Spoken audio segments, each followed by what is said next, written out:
Hey guys, how's it going? Welcome back to Mzansi Coders, or welcome to the channel if you're new. Actually, I'm starting a new series called Data Engineering. So I feel like data engineering is quite an interesting field in the data space. There's been quite a demand for data engineers. So I thought it would be a good idea to introduce those who might actually want to make entrance in the field. There's so many courses in the data engineering space, but my approach honestly will be more practical and end-to-end project. By end-to-end project, I mean as we go along, we will try to build like a small application, and that application probably is going to have a database, and that database we're going to treat it as our source, and how we can take that data and we build data pipelines and we move the data into a warehouse, and whereby we build data modeling and we build our dashboard using certain tools. And I'm going to try by all means to make this data engineering course as modern as possible. I'm not gonna bore you guys with like old ETL pipelines. I'm gonna talk about new modern technologies like DBT, dashboarding tools like preset, and orchestration tools like Desta or something like that. So it's gonna be quite interesting. With that out of the way, I thought this first series will be kind of like walk you through the concept. So the first question, probably some of you, if you're new definitely to data engineering, might be why do we need data engineering, especially if you are a software engineering, like software engineer, maybe you might be used to like building like, let's say main applications, right? You have your simple application and you have your simple data, backend, and you have your simple database. And this is what you're used to, right? And now, when we introduce these concepts, or maybe we need data engineering, it might not be clear why we need that, right? So, and the reason we need a data engineering is because we want to do analytics. So if a company does not care about how many customers bought their product, how many customers are visiting their site, they don't care about asking those questions, then literally we don't need data engineering. We don't need it. You can just continue building your application, having backend and storing all the information, right? But because we know that every company, data drive decisions, right? We know that data drive decisions. So what we need to do is that we need to have data engineering. So data engineering is going to have these pipelines, and it's going to make sure that the data, it's geared towards data analysis, like data scientists doing analysis. Okay. So a typical pipeline, right? A typical pipeline, it could be that we have several logs. How many people are hitting our server or something like that. We can have a storage that stores several logs, and those several logs, we might be storing them into a data lake. I'm gonna explain this concept into too much detail. What is a data lake and what is the difference between data lake and data warehouse? For now, I want you to give you some sort of like a picture, so that when I explain this concept, you have an idea of what we trying to go and what are we doing. So we have several logs. All the data that comes from the source, it is unstructured. So think of it from a big data. So big data, we have the concept of fees, right? We have something like variety, volume, those type of concept.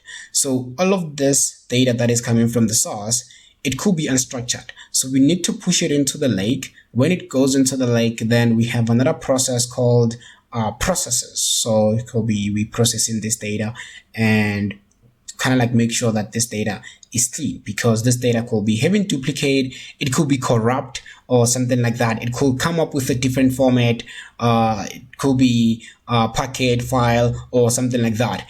And because we want to push this data into a warehouse, this could be Amazon Redshift or something like that, or BigQuery and something along those lines, right? So snowflakes. We're gonna talk about all of these as we go on.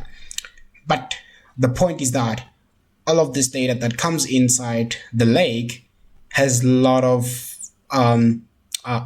components associated with them. So it could be file format, it could be the size, it could be the speed that it is coming in, all of this. So we need to be able to know how we process this data as they come in. Okay, so I hope that kind of like gives you a high overview of what is data engineering overall, right? So the person who's responsible for building all of these pipelines, that's what we call a data engineering. Okay, so a typical tools in this field that we use, we heavily use SQL, right? SQL is a very, very important tool that we use. All of the tools, even all the modern technologies, they use SQL. If we look at Kafka, Confluent, they have KSQL. Then if you look at Flink, which is a real-time processing layer, they have SQL. You have new technologies that are coming into the field, like Trinio, which is a distributed SQL engine. They're using SQL. So what I'm saying to you is that literally all these new tools that are coming in the data engineering space, somehow, somewhere they support SQL. So it's very important that we learn SQL. Okay.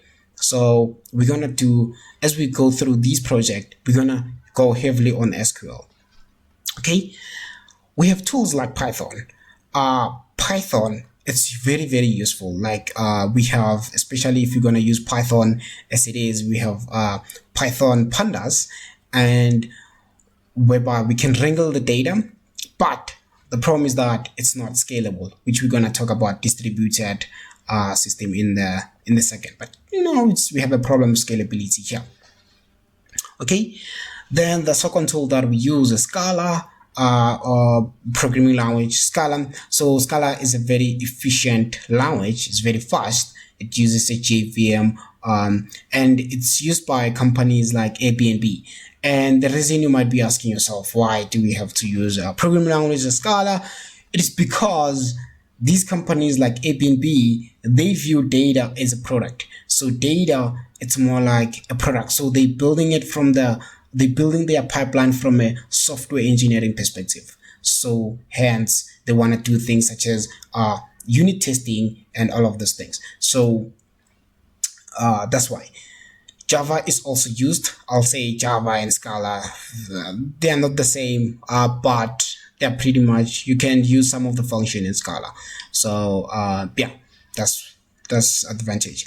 There's certain languages, but I'll say these are the core languages personally for me in my experience that I've seen that are being heavily used in the field. So I'll say definitely no SQL. If you're still new, then I'll say learn Python and SQL, then you should be fine. But probably maybe you're going into data engineering into more deep, then you can learn Scala. And literally some open source tools like Spark, they support Scala and they support Java. So as open source tools, and we're making research in the data engineering field, what I tend to see is that these languages tend to be supported. So, Pulsar and all of these languages, and Flink, they support these languages. So I spoke about distributed computing when I talk about pandas. So with, I just told you, but from a data engineering perspective, obviously, you should have a mindset of big data, whereby you know that, okay, the volume of the data, we're dealing with petabytes of data. The data could be coming in batch, it could be coming in real time. So all of this won't fit in one machine, especially if you're going to do a processing, right? So pandas, it's going to have limitations. Python pandas, which is also a data wrangling library, it's going to be limited. So we need a distributed framework. So in the data engineering ecosystem, there's what we call a Spark, right? We're going to talk about Spark, and we're going to go into too much detail into it, including the framework, talking about the internal architecture of Spark, and building a project also on Databricks. So we're gonna learn everything about it. For now, I think view this data engineering 101 as an overview, introducing you to the concept overall. So what happened is that with Spark, they process data from different, you can say, nodes. So you can think of like we have this mechanism here that is very intelligent. It's what it does is that it takes the data and it's throw it into different servers. Then these servers process this data. So if you have a data, let's say you have petabytes of data, let's say you have something like 1 billion of rows, something like that, then it's going to crunch this data. Let's say you did something like group by, this is maybe something that you did, and you say group by country, and you then did something like sum. Because you have this data, it can push this data by country, or it can partition this data by country or something like that. Then this data can go into these servers, and after the server, it returns the data, something like that. So, but the core idea here, the key takeaway is that if you were using one machine, like your laptop, to do all of these transformation, then your transformation will probably run out of memory, or you're gonna get an error or something like that. So hence we need this kind of mechanism to do that. So some companies like Uber, they use a Hadoop ecosystem. So I think they moved away from Hadoop. So I've just looked at their recent architecture. They're using something like Kafka, but this is where they used to use Hadoop, and their data will go into HDFS. Then they will use something like MapReduce to process that data. And yeah, I think it's pigs, and yeah, those are the frameworks that they used to use at the time. But I think now, currently in the Spark, in the ecosystem, the Spark is dominating as a processing engine. Okay, so that's the distributed layer, distributed computing. We're gonna look at a lot of frameworks like Desk and all of those other ones as we continue with the course. Okay, there are key components that define the modern data infrastructure. Okay, so I want to discuss these components into more detail. Okay, so these components, I think they are very important for a data engineer to understand. So the first component that we're going to look at is source system. So source system, essentially we're talking about the source where the data might be coming from. Okay, so a lot of people, they might be coming from a software engineering perspective, right? Or maybe web development, full stack. So what's going on in the software development system is that we might have an app, right, that we built, and we might be having a backend. Okay, and whenever, all the time when we do this, is that we tend to have a database. So from a real world perspective, let's say this is an e-commerce application. Okay, so we have some sort of like our tables here. It could be customer table because we want to authenticate the customer is the logged to the site. We can have product table because as customers add their product to the carts, we're gonna have to have that information stored. We can have orders, which tracks the orders that customers have recently made. Okay, so all of this information comes into these database, but this information has been optimized for storing the information and making it easy for the user to track what product they have been added in their card or something like that, and authenticating themselves on the back end so that they can actually access. None of this has been optimized for an OLAP system, right? Hence, these type of databases that we tend to have here, they tend to be OLTP. Okay, and mainly this is because OLTP databases, they are raw based. So if we take something like MySQL, so we tend to say these databases are raw based mainly because of the writes have been optimized, right? We want to write data because from the application perspective, we care about latency. We want a system that is fast. We care about throughput, and uh, this is what we care about from the. So hence, MySQL, how it writes data, it writes it from a raw perspective. So let's say a customer make an order, so the data will go inside here. So it will be customer ID 1, product 45, and the price was $50, something like that, right? So this data is being processed, it's being inserted in a raw fashion, right? And which makes sense. That's the key advantage. You wouldn't want to use a warehouse, like in this case, someone is wondering, you want to put a data warehouse here, right? And you say, okay, my data warehouse is going to be the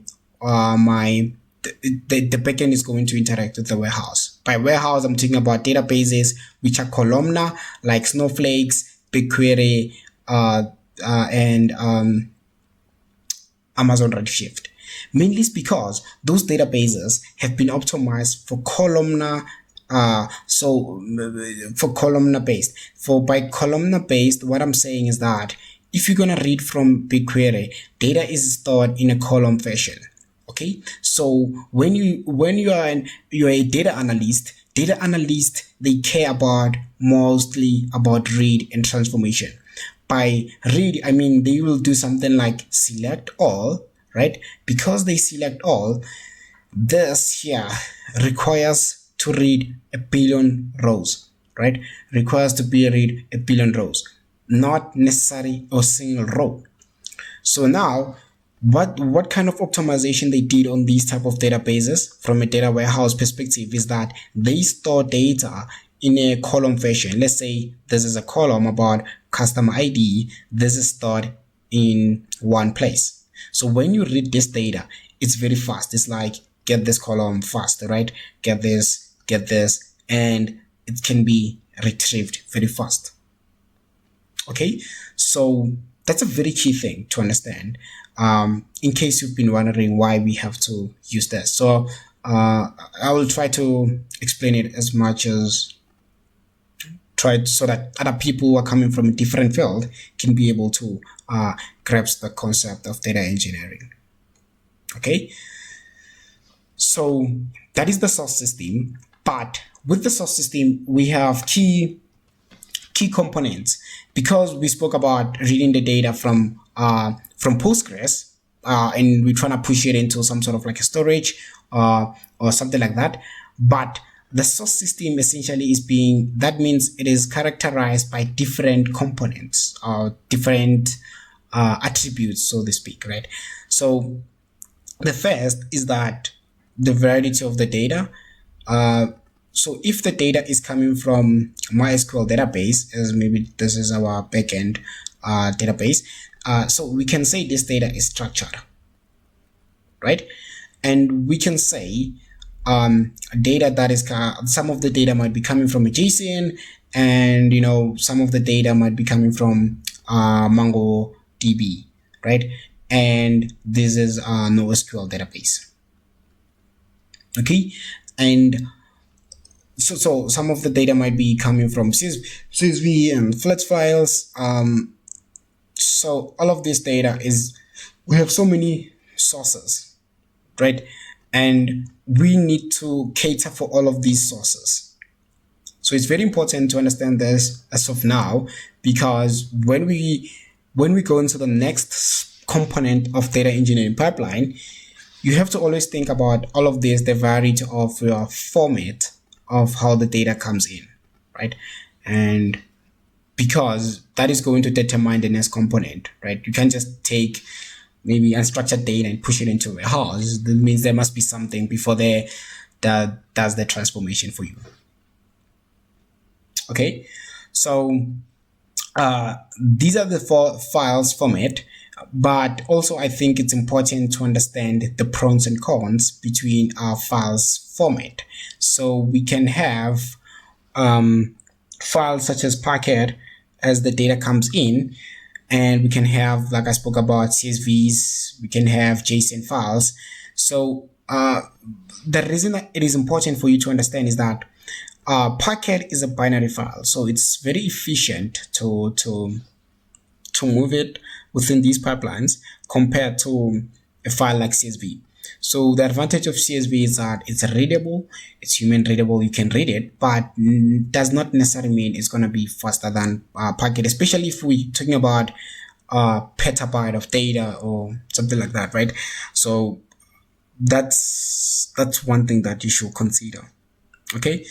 Another thing is that, especially if you're working with floating point CSV, if you're gonna move your data between CSVs, they are not good at keeping floating point values. They are not consistent, so your values might not be, especially if you trading pipelines in the financial space.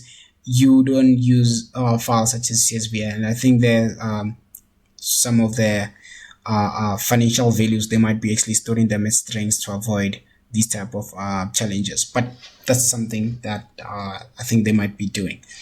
Okay, so there's so many ways data can comes into our pipelines. There's streaming, there's Kafka. As we go on with the course, you will actually get to understand all of this, but for now I think it's important for you to kind of like get the high level overview. Okay, so the data comes in, but this data here that we spoke about, it has a lot of problems. It could be incomplete, right? The user could have forgotten on the app, could have forgotten to write their name, something like that. They could have punched the wrong ID, something like that, right? So it's incomplete, and this it's very important that we take care of this. So like data could be having duplicates. It's very important to understand this as a data engineering, how duplicates are created. Maybe it's because we tend to ingest data with time, like we there's an incremental ingestion and there's a full ingestion, and that those two concepts there that I spoke about, you can have duplicates if you're not careful, especially around the time, and which we're gonna get into too much detail. So all of these problems, they could be they should be catered for in our pipelines, right? If we're gonna write data into the data lake is can corrupt our data. So that is something that we should take care of, right? Some people could be speaking different languages, so which means that we can have something like text encoding problems, right? And I remember, if you can look at my first data engineering project, I think it's on my second channel called Data Driven. You'll see that we faced with another problem whereby we were trying to ingest the data. It's our data engineering pipelines, but then we had this problem of encoding, because moving data from one file type to another, you're gonna face this problem. And this might not only be the problem. Another problem is that text that is written probably, let's say, in German language, right? And you have to face things such as UAT8 or something like that. So your data has to cater for all of this. So all of these things combined, we call them data cleaning and data validation. Okay, so this is a very, very important thing in the data engineering space. We have so many tools that we use, like Great Expectations, that help us to solve these problems. But it's very important that you actually understand that. Okay, so not only you should think about pipelines, and a lot of people care about speed, the volume of the data. So your pipelines should also take into consideration latency, bandwidth, all of this software engineering concept. They also applies in the data engineering space, how the data comes in, the volume of the data. No, could be a batch, this could be a stream, and so all of this concept should be, latency. We're talking about if you're reading data from a REST API, does this API have a rate limiter, right? So everything should be known. What is the network bandwidth, right? So all of these components should be considered as we continue to with the course. So probably I've been throwing some concept around, and maybe one of the concept that I spoke about was data lake. And you must be asking yourself, maybe if you're new to the concept, and what is a data lake and what is a data warehouse, right? So we get in the data into the data lake and data warehouse. What are these things, and what's going on, right? So a data lake, so you can think of this as like, because we have all of these files, like the variety of data, like, big data. So data lake essentially enables us to store all of those files and those diversity of sources inside this. So it's very huge. You can think of it as, I think we have S3 from Amazon, we have Azure as data lake, and we have Google Cloud. Also, it has its own bucket that we can use to store all of this data. Right. So essentially, data lake is a central data source whereby all of the data that is coming from our source systems, they go into. So all of this data goes inside here, including unstructured data. So, and with the warehouse, we tend to store structured data inside here, and so this is whereby we want to do data modeling, and we want to create relationship between columns. Let's say you have an order, and order, it has IDs and customers who bought, and we might want to see which customers buy frequently, something like that. So you might want to do some joins between those tables. So all of these transformations might be done in the warehouse. Okay, so that's something that should also be considered. So that's the main two differences that I like to highlight from the two concept. If you got it, I think that's okay. We're gonna look at ingestions pipelines. So I know that I did not talk about specific tools as I explained, so I'm more driven by concept, and we're gonna get into the tools as we go on. But for us getting the data from the sources and pushing it into the lake, there are tools, Fivetran, that actually help us to do this type of work. And we can also write our own script and Dockerize them that help us to extract this. But as we go on with the course and we test to build this stuff practically, I think that's when we gonna see all of this. So we have transformations. So with the transformations, this is how can I put this? So there's so many ways companies do their data engineering pipelines, and you will see this when you continue reading blogs and as we continue with the course. So I feel like something like ELT, some people might be like, okay, this is ETL, I meant to say, this is outdated, because when we talk about ETL, I'm talking about this concept because I want you to understand transformation. So we extract the data from the source system and we transform it and we load it probably in the warehouse. So this T here, what happened is that we were constrained here. We had constraints in the long time here. By constraint, I mean we had a poor engines that can process petabyte of data. And what happened was that then we said, okay, cool, we're going to create a separate transformation layer that it transforms the data and it can push it into the warehouse, right? But now things have changed. ELT came into the picture. We were like, okay, we're going to extract, then we load into the data lake that I just explained now, right? Then we take this data and we push it into the warehouse. Because now we're no longer constrained on the engine power. So all these powerful data warehouses like BigQuery, they can do the transformation for you. not necessary transformation for you, but what I'm saying is that they can handle all the transformation that you want to do. So these tools in the open space, such as DBT, which we're gonna also look at. It's an amazing tool, which actually allows us to do the transformation that I'm talking about. By transformation, I mean like you could be combining different tables and doing your joins, because you need to transform this data before it gets to the Power BI and you get to Locker, Preset, all of these powerful dashboarding tools, because you can't just read it like that, right? So it does all of these transformations for you, and it creates something like data marts. So the Power BI and all of these tools, they can just read it from there. Okay, so that's why I'm saying a lot of companies are no longer constrained or limited to this concept.